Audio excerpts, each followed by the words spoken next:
I actually support that the president should have 2 terms. One term in State House, and he's already serving it, and the second term in committee.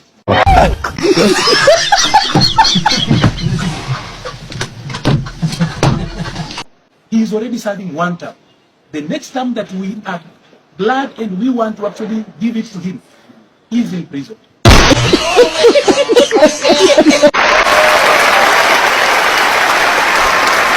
Sisi Wajaluo utapata wenye wako 2 term ni magoons tu.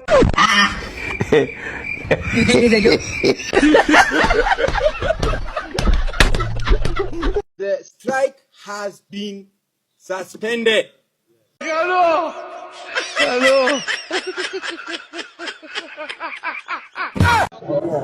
Ai Kazongo, unatumia tiangazi za Uhuru. Unatumia tiangazi za Uhuru kuliko utumie zako za pesa yako. Hii tiangazi ni ya 2020. Alafu unasema unatumia tiangazi. Alafu ijalipuka. Hii ni ile magetha. Tunawalipulia waza ingine askari. Tunawaletea police station hii, hata nyinyi mkunywe msikie zile tunakunywanga tunasikia. You keep on blaming President Uhuru Kenyatta, and you are asking matatu owners, why didn't they go on strike when Uhuru Kenyatta was president? When Uhuru Kenyatta was president, fuel went only to 135 shillings.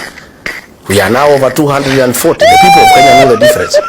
So in fact, I dare say that the leaders of matatu industry at that point in time never protested against the government. So the question you should be asking yourself, why did they feel that it was okay to understand President Uhuru Kenyatta, but when it is President William Ruto, they should go to the streets? You should ask yourself, why did they not stop their vehicles just less than 4 years ago? And why is it that in the administration of President William Ruto, they have stopped their vehicles from coming to the streets? What are you saying? What are you saying? What is he saying? There must be something. There must be a certain level of profiling that applies to William Ruto that does not apply to President Uhuru Kenyatta. And the guess is as good as your guess is as good as mine. Mr. Murkomen, you think Kenyans are fools, or you think they reason like you? This government is just a Tower of Babel. Why can't you listen to the people of Kenya on what they want? They are the taxpayers. Kenyans are saying that they have reached an elastic limit, and the breaking is just a decoy. There will be no negotiations. I urge the transport sector and Kenyans to continue agitation until there is justice. It is no longer sustainable to run many businesses in Kenya. Business.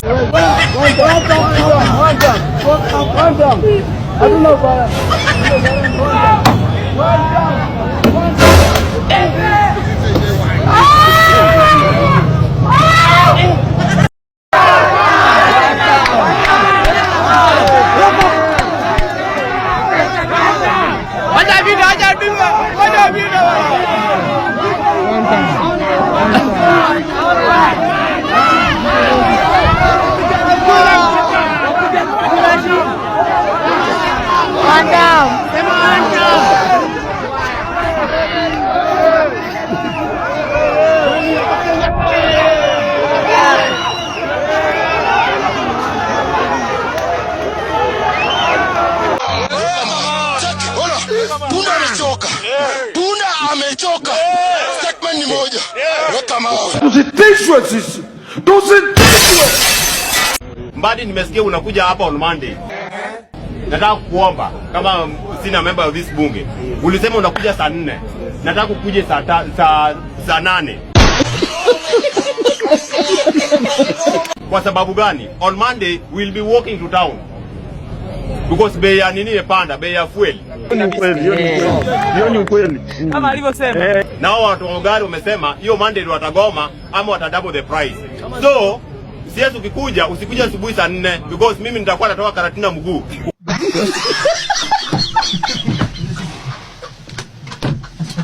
Kuja kusikiza. So, kama si hivyo ni nini?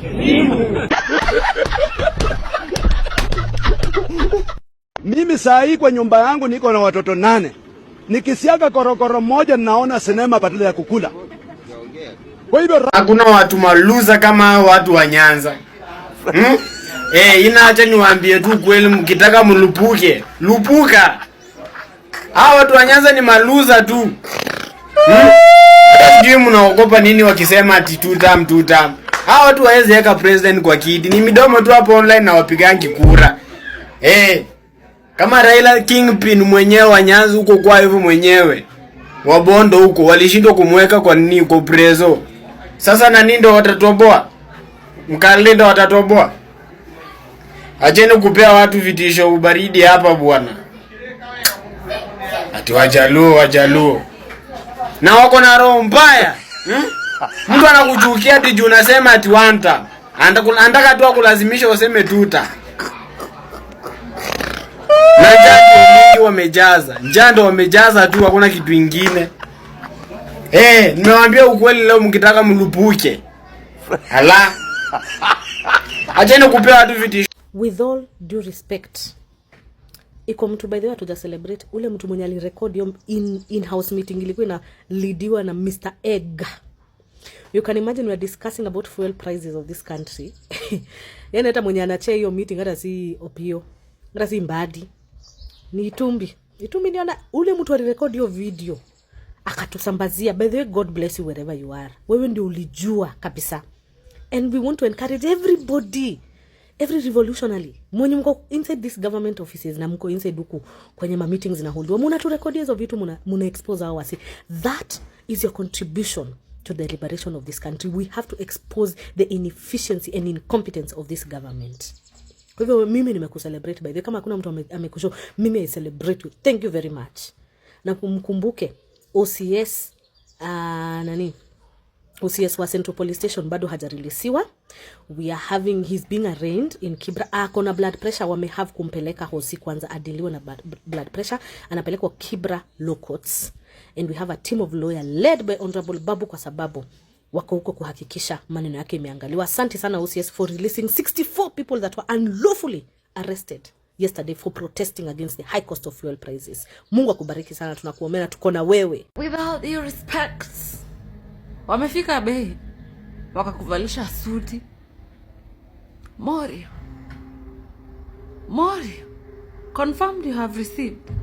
Ama ilikuwa basha ya brown? Moshi ya sigara. Poa sana. Eno filifiti. Ai, hapa ni hapo. Inaitwa aje? Ati airport. Yaani nyinyi mlishika, mnajua mshika ma client bwana. Tangu nikuja hapa mara ya kwanza. Sijaitoka. Hapa iko karibu na wapi? Unajua nyinyi mimi hii Nairobi inanichanganya. Banana House, second floor. Opposite Nation Center. Hey, mafans, mnaonaga nywele ni brand, niwaambia. Hii mtu hata hii clerk wa National Assembly lazima niambie ni nywele. Hii milioni 1 ndio nitanyoa. Lakini hii ni brand kubwa. Na kazi tunafanya ground. Na tena mashow tunawapigia mashow. Nairobi ni mashow, home ni serious work. Kenya wameandamana tena. Yaani Kenya umeshaandamana tena. Swala la mafuta kupanda bei limefanya Kenya waandamane tena. Na saizi haishtui kusikia eti Kenya wameandamana. Haishtui. Yaani tunaona kawaida tu. Na wao yamekuwa kama ni maisha yao. Yamekuwa kama vile ni maisha yao. Yaani kwa namna moja ama nyingine. Taharuki. Washaandamana tena huko, mafuta yamepanda bei.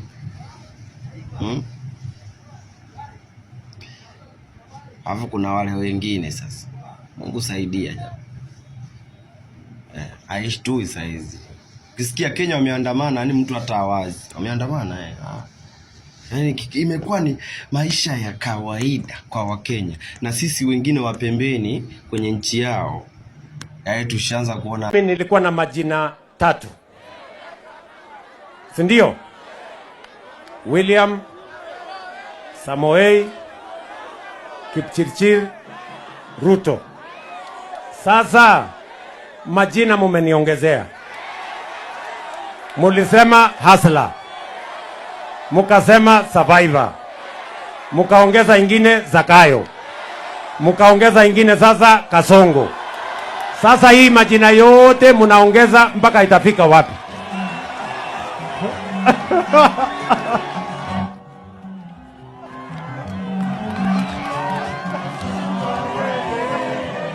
Mobali nanga la di la la Kasongo yeye ayo bala ligala Mobali nanga Kasongo. Sasa mimi nauliza nyinyi, baada ya hii Kasongo bado iko jina ingine?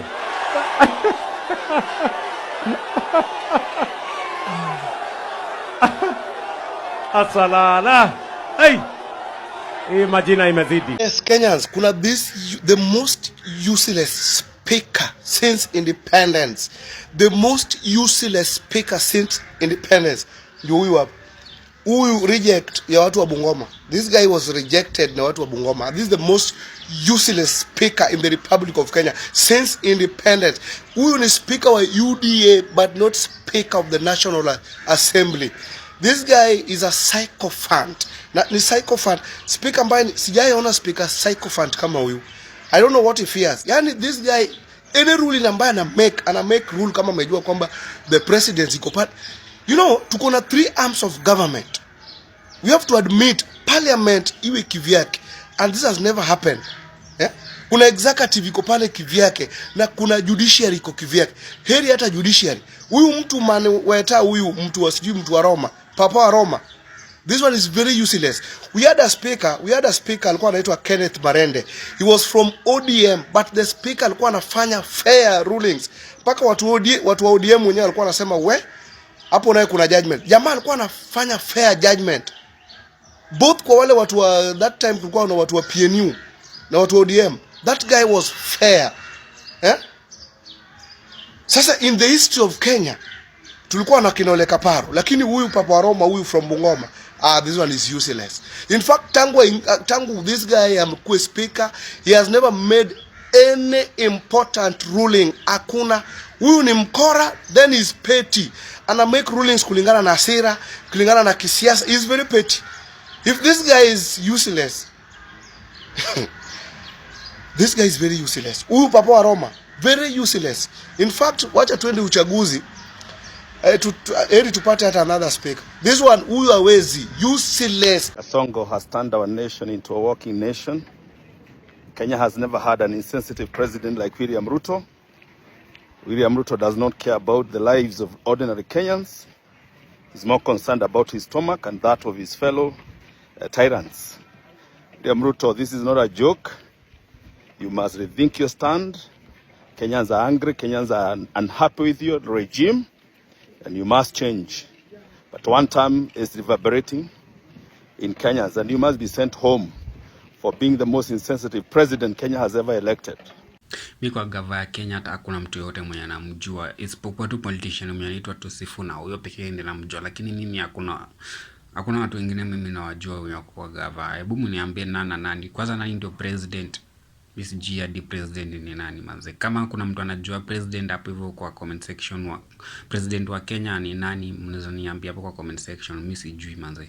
Ya tafadhali, mimi ni Mkenya lakini msiko baya, lakini sijui president wa Kenya ni nani. Tafadhali kama kuna mtu anajua rezo ni comment yetu hapo kwa comment tu hapo hivyo tutacheki. Poa, nitakushukuru, nitakureply. Asante.